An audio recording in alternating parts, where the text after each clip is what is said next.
No, that's right. That's right. Of course, I think, as you rightly said, some of the spaces you pointed out, whether it's like the drones, the use of AI, precision warfare, robotics, right, biotech, which is something I think we'll get into, you've written about, right, the use of space, right, to both enable some of the other domains I've mentioned, but also on its own right. Right, these domains will probably get more and more used now. I think so. We'll see intensification of the use of these domains, and the kind of warfare that these engender, maybe much more than what the defense primes, in the US might have wanted to believe, right, in some ways. Plus, there might be other domains that we are not thinking about enough either. So we'll get into that question. But just to, finish the thought on this current state of warfare that we seem to be in. One is the use of technologies, but what I also wanted to ask you your view on was, is your sense that the current geopolitical circumstances that we are in, you have a incumbent leader in the form of the US, you have a geopolitical challenger in the form of China, and then the rest of the world is trying to figure out where in this universe of the US China geopolitical competition they fit. In this set of circumstances, in the kind of wars that are happening at all of these regional proxy levels almost, is your sense that we are going to continue to remain in a state of warfare like has been happening for the last 2 3 years now, or is your sense that this is a bit of a spike and there are some reasons to believe that it might calm down, right? So if you were to project, let's say, about 4 5 7 years from now, even till about 2030, are we going to stay in this kind of warfare, different pockets?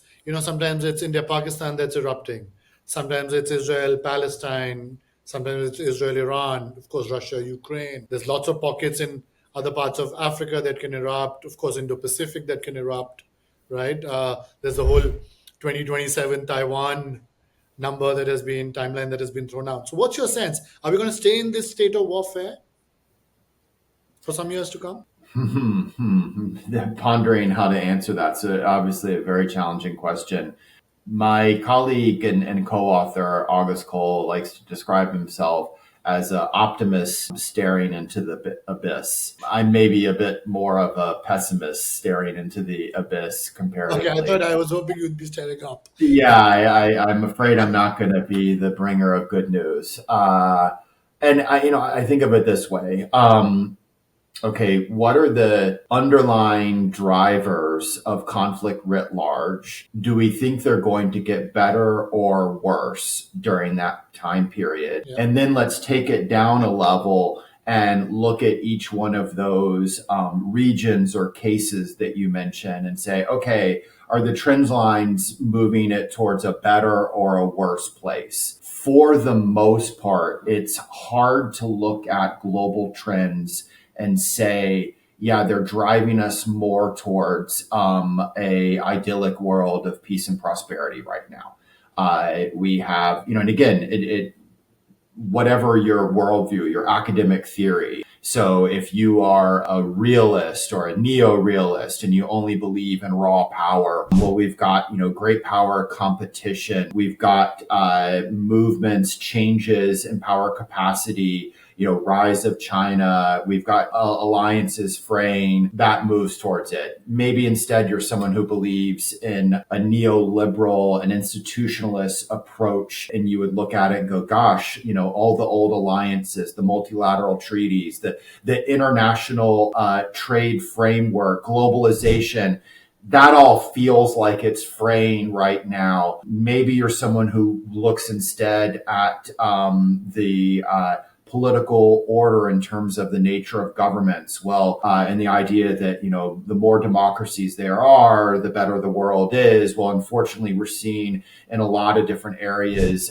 a rise of authoritarianism or authoritarian democracies. Okay, let's move out of politics. We already mentioned economy, trade. We could look at other issues like global climate change, the effects that it has on resource shortages, population movements. Again, we could go on and on. I think it's very challenging on the global level to find indicators towards more peace and prosperity.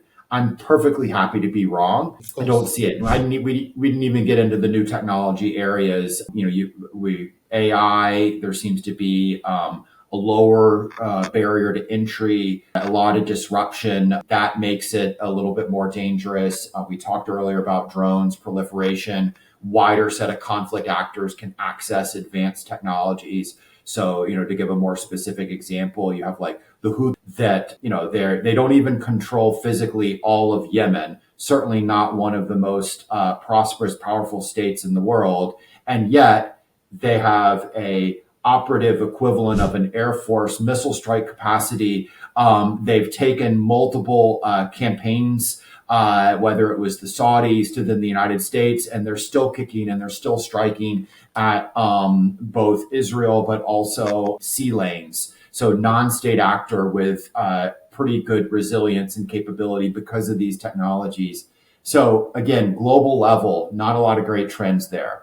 And then you went through a series of case examples, and I certainly don't claim to be, an expert in India-Pakistan relations, or what were the other ones you gave, Middle East. Each of the examples you gave, I'm not, I cannot claim to be a deep expert on it, but from my viewpoint, it's hard to look at right now, for example, India, Pakistan, and say, man, that's gotten a lot better and bodes to be better. Or if we're looking at, as you and I speak right now, we have just chaos and tragedies still in Israel, Gaza, Lebanon. Again, we could go area by area, very difficult to find regions that are trending in a better direction.